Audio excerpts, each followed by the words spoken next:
If someone didn't know you, how would you describe yourself? I'm a very loud person. Two things that you're really, really passionate about. Writing like books. I want you to talk to us about your faith. When I first started walking, God was spoiling me with his voice. Like, he used to say like, oh, you can't hear from Yes. You hear God. Yeah. That's really... Have you ever been in London?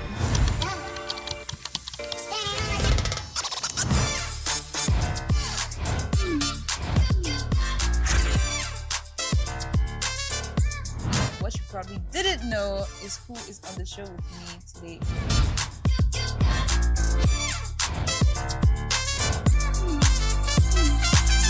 Ladies and gentlemen, this is the 99. Welcome back to another episode of the 99. My name is Evelyn and I am your host for the 99. On today's episode is somebody that's very sweet, young, unique, creative. Ladies and gentlemen, King Madi. Hey guys, what's poppin'? My name is King Madi. I'm 19 and I'm a singer. So yeah. Hi, Madi. Hi, how are you? I'm hungry. Quite hungry. How are you? I'm okay, man. Yeah, you look so good, by the way. You too. You did a whole face. I feel important. I wanted to look good for you. I know. I was like really? I can't be looking crusty and musty. I'm Unprepared. yeah. I feel like this. I mean, I just doing whatever. I didn't even know. Like last minute when you called me, I was like, oh, I have to be here in like 10 minutes. Thank you for showing. Yeah, appreciate it. You look good. Thank you. Could you tell us a bit about yourself? About if someone didn't know you, like if they hadn't heard any of your songs or seen you on TikTok or anything like that, how would you describe yourself? I mean, yeah, I'm a songwriter, I'm a dancer, I'm a singer, Madi. That's what you do. I say I don't know what to like describe me as if I was like identifying a person. Yeah, like if I were to say, who are you?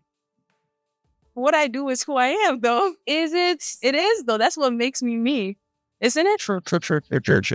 But like your character, temper. Oh. Like, are you introverted? Are you extroverted? Are you?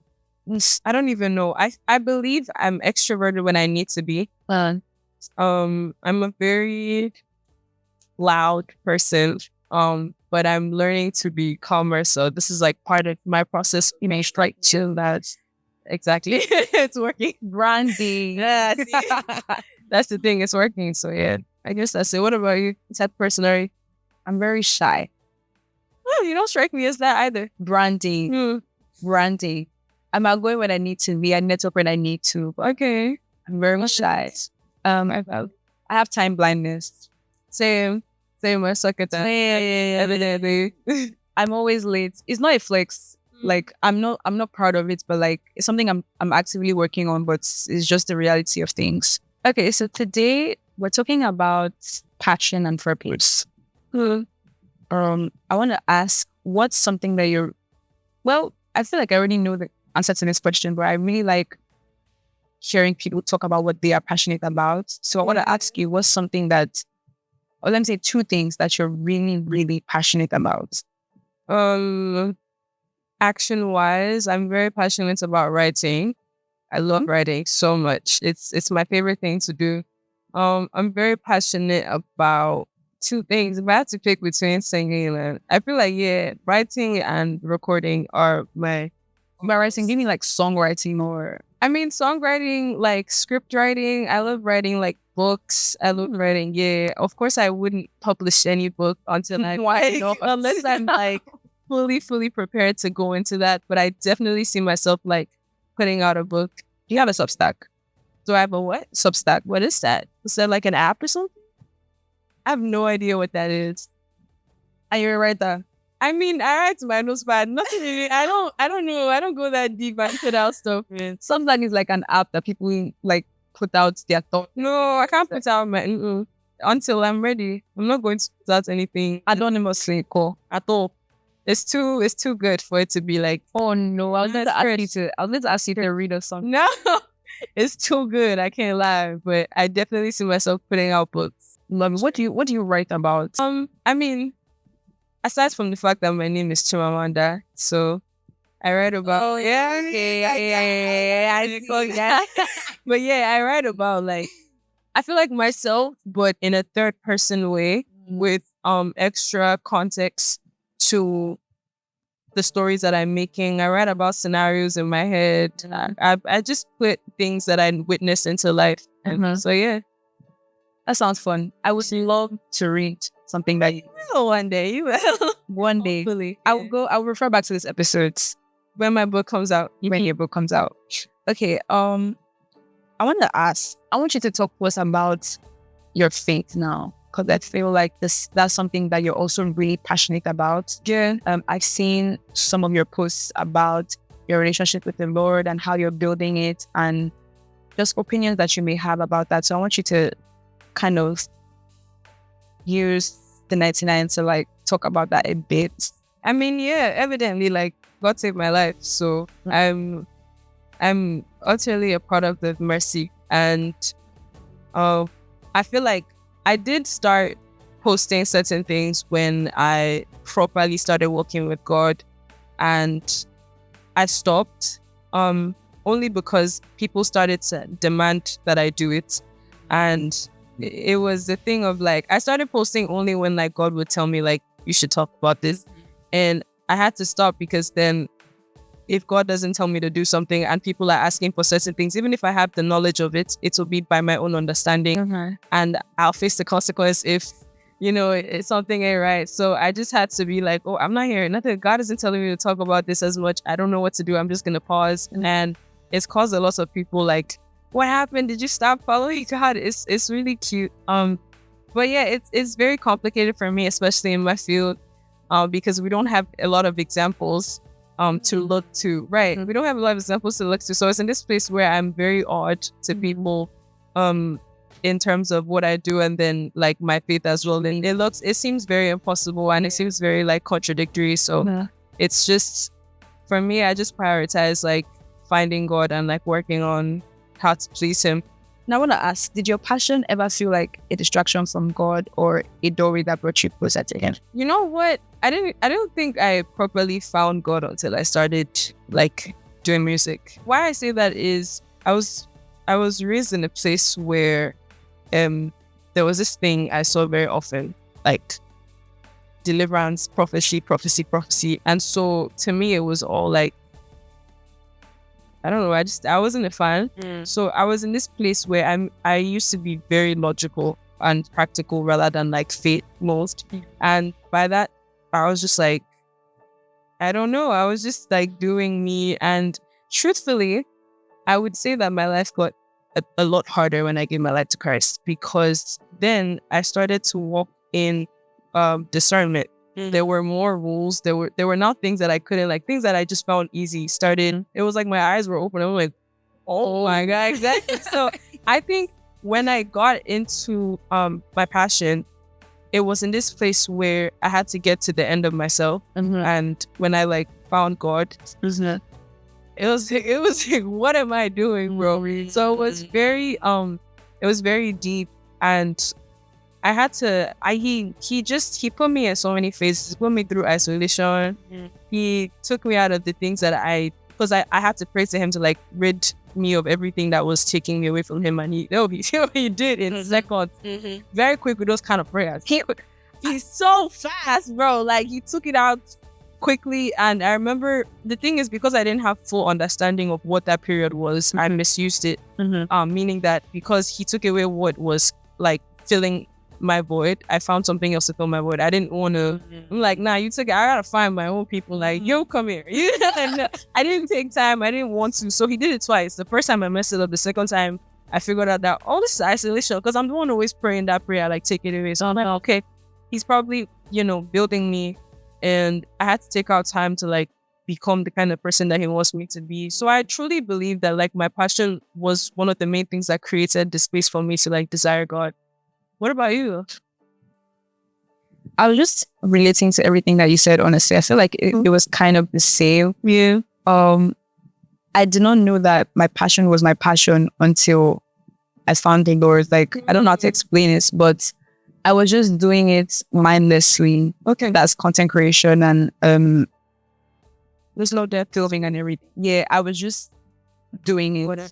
And then when I found the Lord, it gave it meaning, it gave it direction, it gave it purpose. It's beautiful. So yeah, like, and the whole isolation thing, girl, the whole answering those type of prayers, he's like, girl, bet you will be like, hey, You don't play with those things here. answered. Quickest prayer. But if I'm asking for 100 million, You're not ready. and he's like, thank you. But I'm ready to get You know what I mean? Like, So I think he just removed all the idols that were in my life like really quickly, and he just like gave me that focus. So the thing that you're talking about, how he removed all the things that were filling your void actively. I was losing my mind. bro.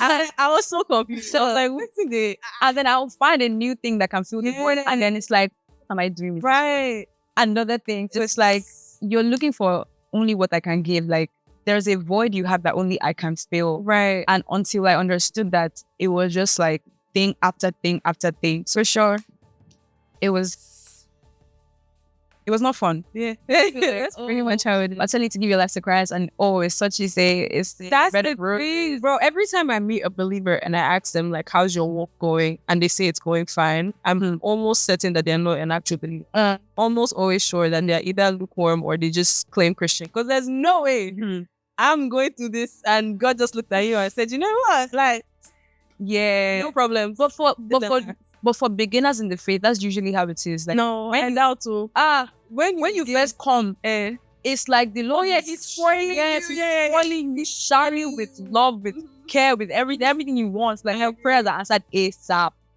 But like, when you build a spine, he's going to teach you patience. He's going to teach you long suffering. Like, when you're like, oh Lord, I want the gifts of the Spirit. You'll be thinking joy, you're thinking love, thinking peace. But when the Lord wants to teach you patience, Guy, I totally like relate to that because I know when I first started walking, God was spoiling me with his voice. Like people used to say, like, oh, you can't hear from God. I see hear God like casually. I'm like, oh, I used to feel the no. Like when it was time, when I built to a certain, I stopped hearing his voice and I was so scared. I was like, what did I do? And I had to work for it. Like I had to fast. And I'll just be doing casual fasting before I can hear. What happened? I never used to have to fast, bro. Lord, like somebody would just walk up to me and say, God told you to, and it would just align. Wow. But then, like when he started to teach me discipline, like, oh, you have to stay the place of, bro. That's the hard part. Building tenacity is hard. Maybe that's what this episode should be called because it's something else. Yeah.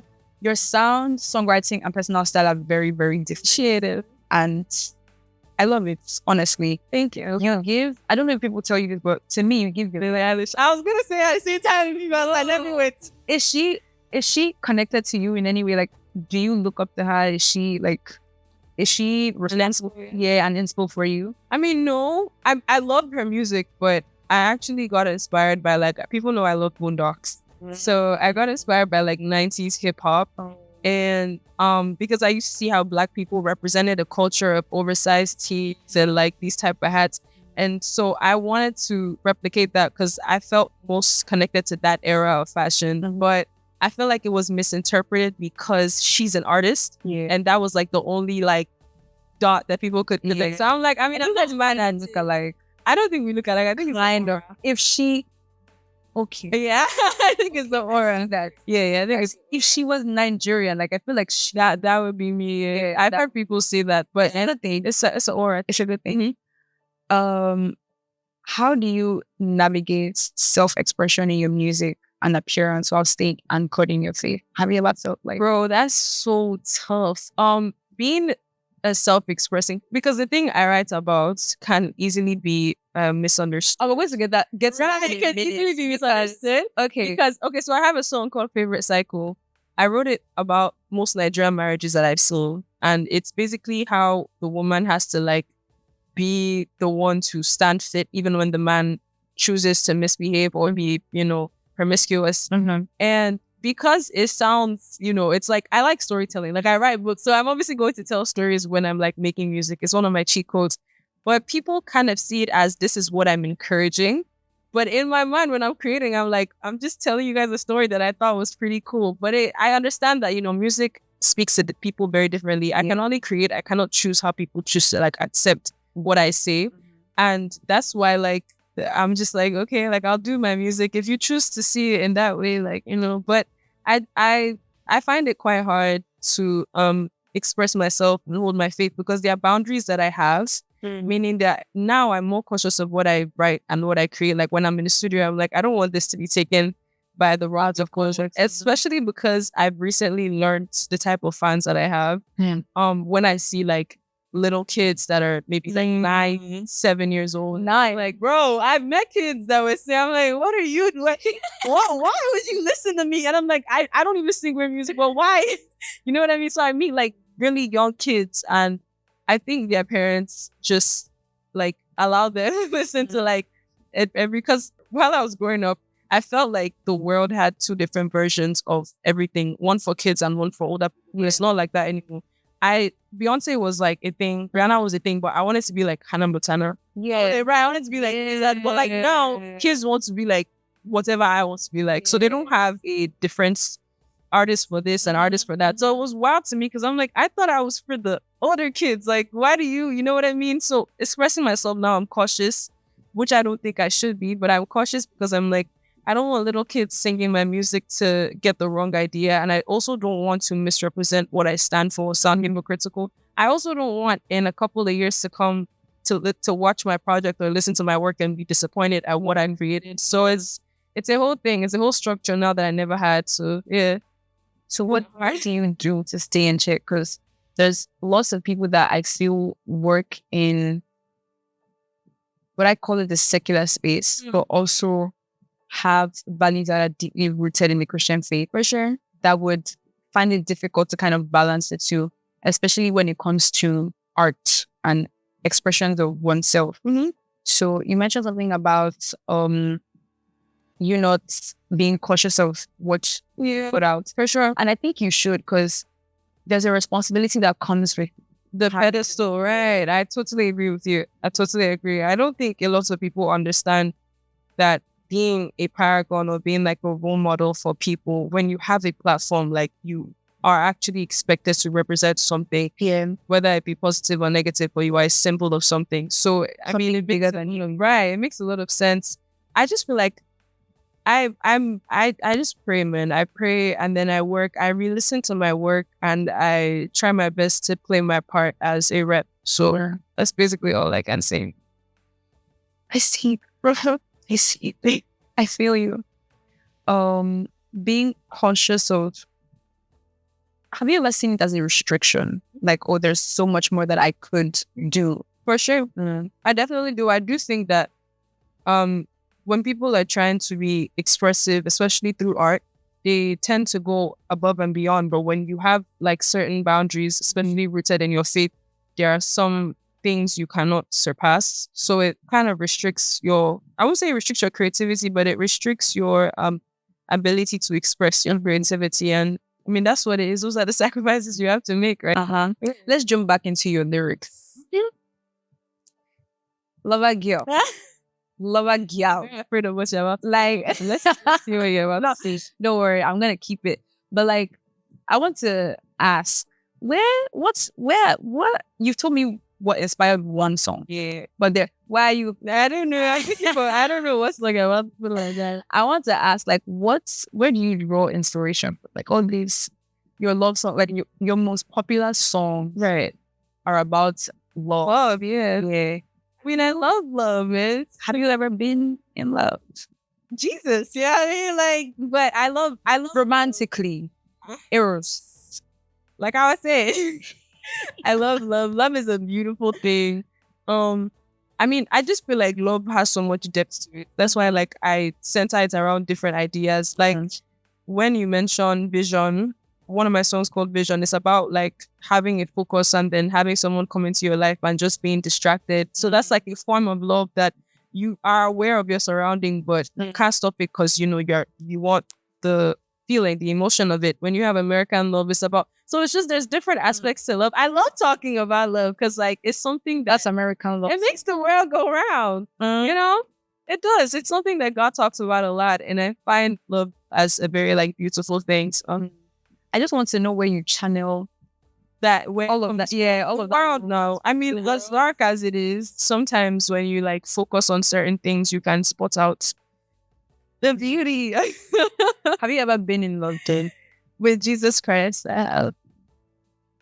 Next question, please. Okay, that will be all talk for another day. Yeah. The last question is kind of what we were just talking about, staying rooted in purpose when your passion starts to attract attention. So you work with so many different artists. Yeah. That's another thing I wanted to even ask you. Like, do you handpick who you feature, or is it as the opportunities comes? And even if opportunities come, like, how do you choose who you're going to work with? Yeah. The lyrics that you write, the music videos. And I've never been worried about you like being profane. Yeah. Like I know. That's it for me, guys. you're safe. So, like, some of the artists that you work with or could potentially work with, they are in these spaces. So I mean, I don't judge anybody. I don't think I'm considered holy in its context because I definitely have things that I struggle with, maybe not as evident as other people. Some people are more expressive with what people like to call sin. I may be struggling with gluttony or whatever, but because it's hidden, it doesn't become like a whole thing. So let me first put that out of the way, that I don't like judge anyone. I feel like we're all just shaping ourselves to become what God wants us to be. But in terms of features, I don't think I'm as picky, if I'm being honest. I don't think I like go through your profile like, oh no, I can't work with you. But in terms of creativity, I am picky because I mean, this is my name being plastered on the song. So whatever my name is on, I want to make sure that I'm proud of it. And even though I believe music is, you know, artistic, you can do whatever, I do think that some people are not, they just don't go together. And I avoid certain collaborations like that because it'll reduce the quality of the music I create. So yeah, it's just for me, I'm very honored to even work with people that I grew up listening to, like, you know, One Day Cole, Tiwa Savage. that song is Oh, I love that song. that song is so good. It's one of my projects. Oh, such an amazing person. But just people like that, I love to collaborate with them. Flavor, oh God. Hey, I could talk about collaborating with Flavor anytime. He's one of the people that basically inspired me. So all these things to me are more less faith-based because I'm like, you know, you do music, I do music, let's come together and see what we could like collaborate on. But yeah. That's one thing I wanted to follow up on as well, because it can be a bit tricky when for people that do art, like I said earlier. So it's like people would expect that you have to allow your values and your faith poke through your work. So it's like, oh, she's a Christian, right? So, and she's an artist. Christian plus artist equals to gospel singer. You know what's crazy? I love that you said that because I think that's why a lot of people, especially young people, miss the idea of like passion. Because when you pick a career, regardless of if you're Christian or not, when you pick a career, if there is no value behind it, you will most likely miss it. I've seen rather interviews of like certain maybe footballers or certain people in spaces, and they have like their work isn't circular, as you would call it. It's just like regular work based, but because there's no actual submission to God in there, they're going to live whatever type of life, and you won't have anything to say about it because you can't see that. Yeah. So it's quite weird because it's like, even if you're in the gospel ministry, as long as there's no surrender, you're gonna see stuff that you're not supposed to, you know what I mean? So there's always going to be misrepresentation as long as there's no surrender. But people just don't like the the cover font of something that doesn't come in the gospel package. But I mean, I'm not saying it's wrong. I just feel like some people were made to be teachers, some people were made to be doctors, and that's just, the world keeps spinning, man. I don't know. The world's spinning. Right. I'm happy with the fact that you're young. I appreciate it. You're young, you're expressive, and I don't want to say I'm happy with the fact that you're not putting out gospel music. I feel like you're happy that I'm not putting out gospel music because it validates how to be in a pastor. I just feel like it breaks a stereotype. It breaks expectations of what Christian should be, Should of look what like. exactly of what submission looks like. So okay, if I'm a makeup artist and I give my life to Christ, does that now mean makeup artist? yes that I should now start saying, oh, I will only do makeup for Christian people. True. I'll only do Christian makeup. Like Facts. I mean, Facts. I but totally music. understand. But then again, music is very different. That was what I was gonna say. Like, Music does have influence. Music is a different thing, but like you said, with what you even said, I forgot what I was going to say. Sorry, continue. My brain lost that train of thought. Yeah, I was basically saying that like because you're submitted to Christ, Yeah. doesn't mean that your ministry has to be pulpit ministry. Like doesn't mean that you now have to become a minister of the gospel. I agree, but I also think that is synonymous movement with everyone that is a believer is holiness. That's something that's very much expected. I believe that there should be character traits that you can properly be picked out of the crowd from. I feel like if there's nothing about you that speaks Christ, even without you saying I'm Christian, then like you're just you know what I mean? Like there has to be something where it's like, oh, she's Christian, that's why she like this, that just has to be evidence of your surrender. But regardless, I won't put music in the same bar as being a makeup artist. Exactly. I mean, content creating, yes. Unfair example. Right. But You get what I mean? Please get what I mean. No, don't take it out of context. 100%. But what would you like to leave? Which demographic am I going to pick now? Let me just see the audience. The audience? Yeah. What's something that you've always wanted to talk about and you haven't exactly had the platform to do so? I'm giving you the floor. Thank you for Say what opportunity. I mean, yeah, man. Like she said, everything she said is so powerful. I truly love what's going on right now, and I'm very honored to be like an early guest to it. Before it becomes everything that God wants it to become.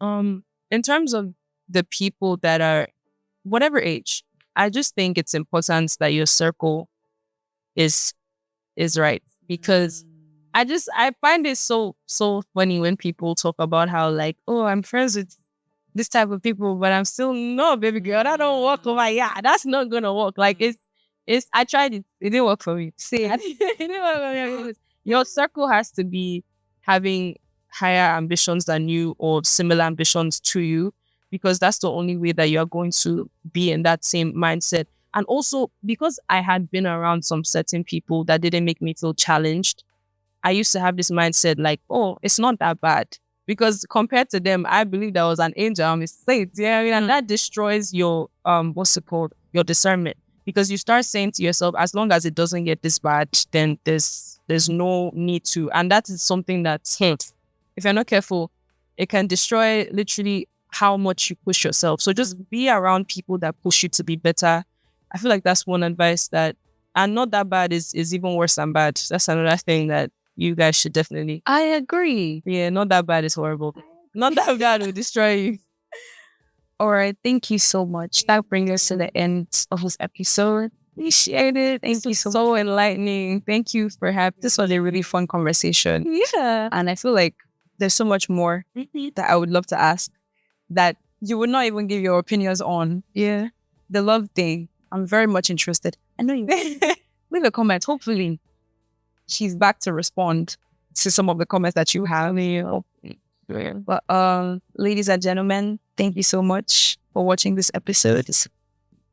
Thank you for coming. It was lovely to have watching. Thank you for having me. Thank you, the 99, for having me and for this amazing production. And I just can't wait to see how you get dragged for this video too. You know what I mean? Like, I said what I said. She said what she said. I know what I said. We stand on the word of God. Like, bye, guys. Yeah, bye.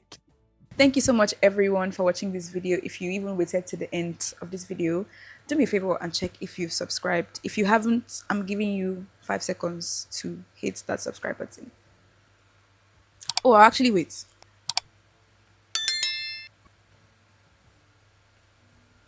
Okay, I don't think it takes that long to subscribe, but I hope you've subscribed, and leave a comment in the comment section down below on anything that you wanted to add, any questions that you have, if you want to see Madi again, and also who you think the next guest on the 99 is going to be.